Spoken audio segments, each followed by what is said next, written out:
Приветствую вас на моем интенсиве. Я уверен, что вы не пожалеете о том, что присоединились. Здесь собрана действительно полезная информация, минимум теории и максимум практики. Чтобы вам было проще, я подготовил шпаргалку по Flexbox. Заморочился, но оно того стоит. В ней вы найдете все основные свойства и увидите, как они применяются в реальных задачах. Мы разберем их шаг за шагом на небольших примерах, а затем закрепим знания на практике.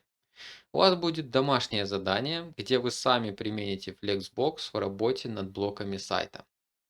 После этого мы перейдем к верстке главной страницы полноценного макета. Я специально подобрал такой вариант, чтобы вы максимально натренировались именно на Flexbox.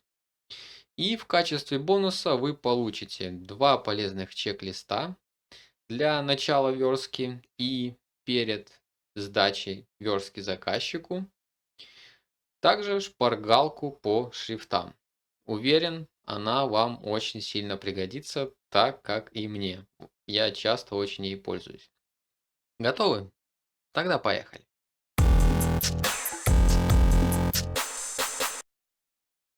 А начнем мы с знакомства с Flexbox. И поможет нам в этом моя шпаргалка. Я оставлю ее в архиве к интенсиву двух форматов PDF и FIG, для того, чтобы вы смогли посмотреть Figma, кому как удобнее. Тут уже на ваш выбор. И быстро освежить знания. И прежде всего мы начнем с понимания того, что представляет собой блочная модель CSS. Это когда блоки находятся внутри блоков. И CSS основан на блочных моделях. Эти блоки представляют собой фрагменты экрана, к которым применяются стили, отступы, границы и так далее. Внутри этих фрагментов можно размещать элементы, такие как текст, изображение и так далее. Блоки могут содержать другие блоки, как уже говорилось ранее, и элементы внутри них. В этом случае необходимо указать, как внешний блок размещает содержимое. Именно здесь к нам на помощь приходит Flexbox.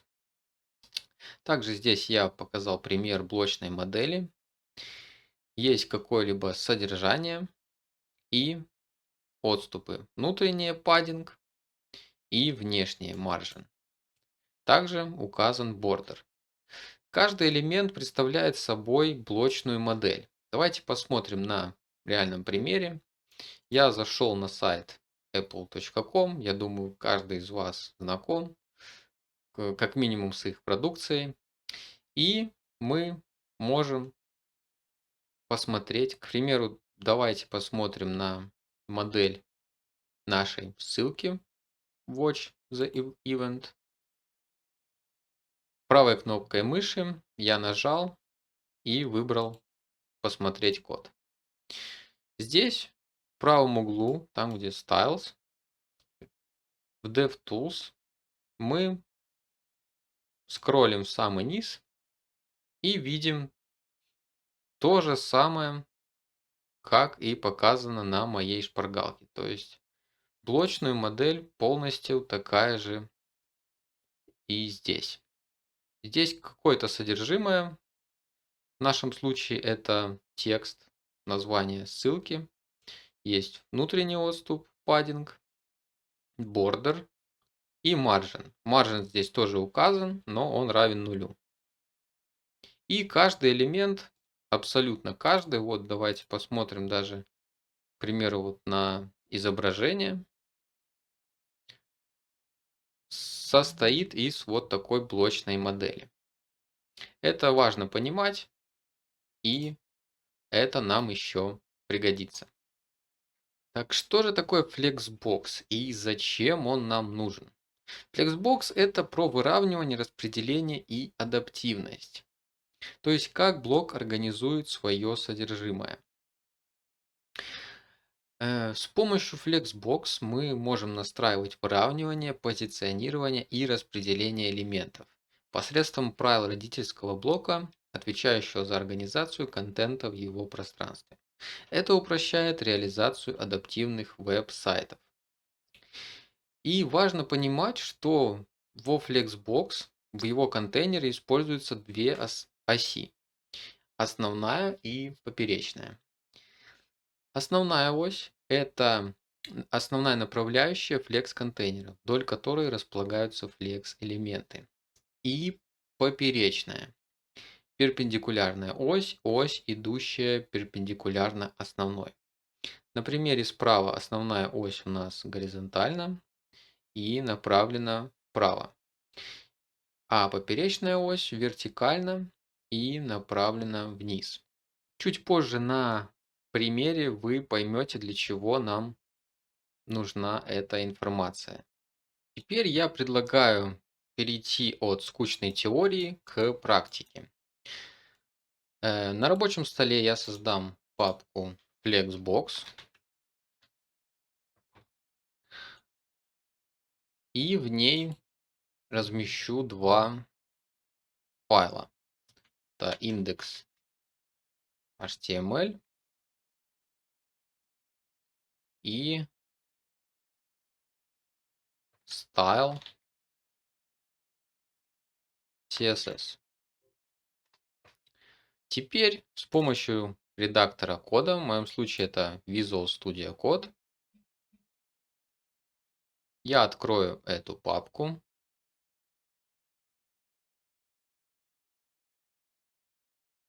и добавлю структуру в index.html. С помощью Shift и единицы я буквально за секунду создам структуру файла index.html. Можно указать заголовок Flexbox. Теперь я добавлю div с классом Flexbox. В нем ограничивающий контейнер.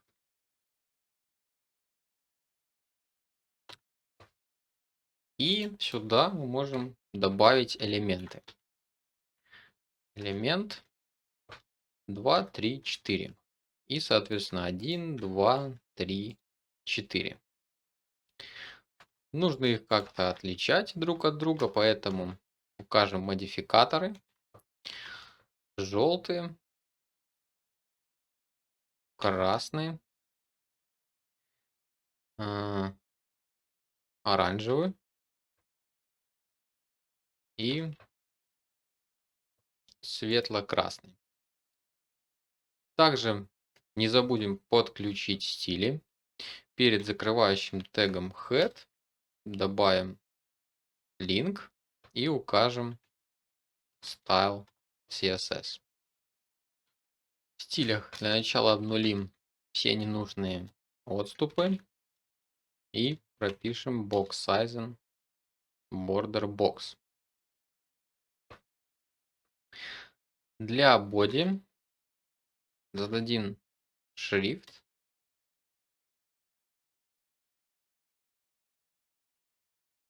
и можем указать display flex, но давайте пока что оставим так, как есть, и посмотрим, что у нас уже получается. Так, мы видим 4 элемента.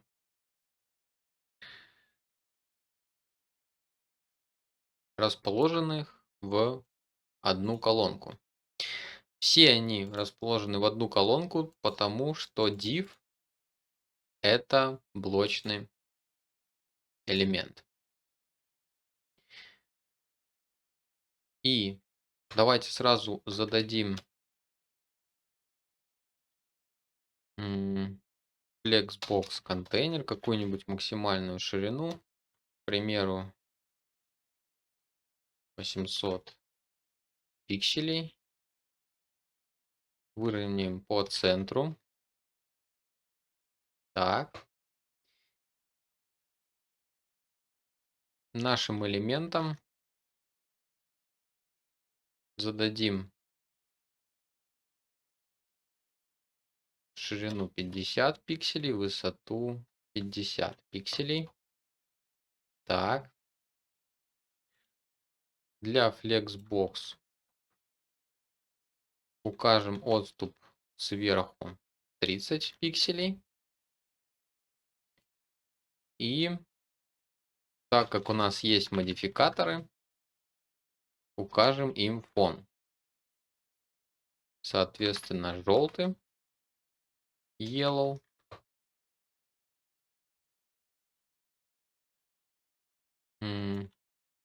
красный,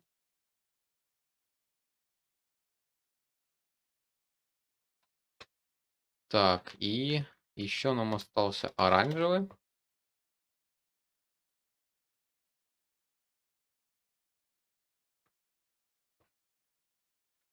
и светло-красный, pink.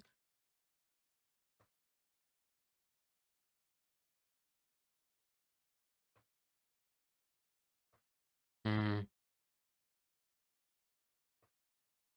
Отлично. Также можем задать еще контейнеру border, чтобы понимать его ограничения. Так, черного цвета рамка. Отлично. Наши элементы расположены в самом начале. Так и должно быть. И чтобы разместить их в одну строку, нам достаточно указать display и значение flex. Все. Как вы заметили, мы задали нашему элементу значение flex для свойства display и превратили этот элемент во flex контейнер. Внутри него начал действовать flex контекст, его дочерние элементы начали подчиняться свойствам flexbox. На примере справа у нас указан navbar, логотип, ссылки и кнопка. И для него задан displayFlex. Также есть еще возможность задавать значение inlineFlex. InlineFlex, если вкратце, нужен для того, чтобы наш элемент вел себя как строчный. Иногда это используется, да, когда мы должны уместить в одну строку несколько flex контейнеров. Это очень бывает полезно. Допустим, мы хотим разместить наши элементы в обратном порядке. Для этого на помощь к нам приходит свойство FlexDirection. По умолчанию значение row используется, как в нашем случае. Основная ось идет горизонтально слева направо, поперечная сверху вниз.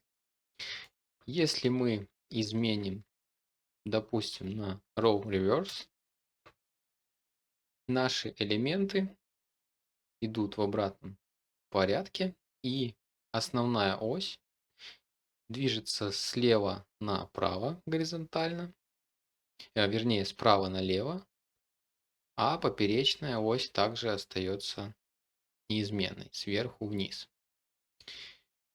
Допустим, мы хотим разместить наши элементы в одну колонку. Для этого ничего сложного. Применяем значение column. И видим, как наши элементы строго в одной колонке. Теперь основная ось меняется местами с поперечной. Основная идет сверху вниз, а поперечная слева направо. И еще одно значение, которое также часто используется, это column reverse. В обратном порядке.